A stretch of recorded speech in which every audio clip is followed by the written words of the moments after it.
Punjab police ने असातिज़ा यानी teachers पर क्रैक डाउन शुरू कर दिया है और उनका जुर्म ये है कि वो अपनी पेंशन और लीव इनकैशमेंट में होने वाली तरामीम और गवर्नमेंट की प्राइवेटाइजेशन पॉलिसी के ख़िलाफ़ पुरअमन एहतजाज कर रहे हैं। अब जान लें कि पंजाब गवर्नमेंट की ये तरामीम क्या हैं। पहली तो ये कि महकमा तालीम में ग्रेड 1 का स्वीपर हो या 20 ग्रेड का ऑफिसर, वो तनख्वाह में कटौती करवाता है कि रिटायर होने पर एक बड़ी रकम मिलेगी जिससे वो घर बनवाएगा या बढ़ापे का सहारा समझ कर रखेगा।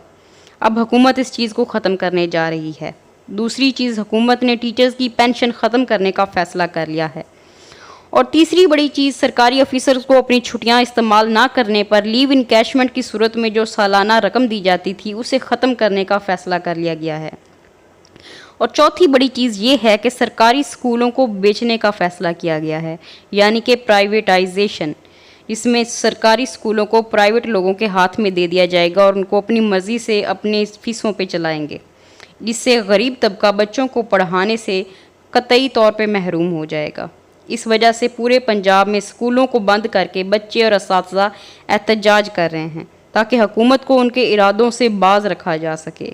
लेकिन देखते हैं कि क्या हुकूमत उनकी बात मानेगी या IMF के सामने खुद को सुरखरू करेगी।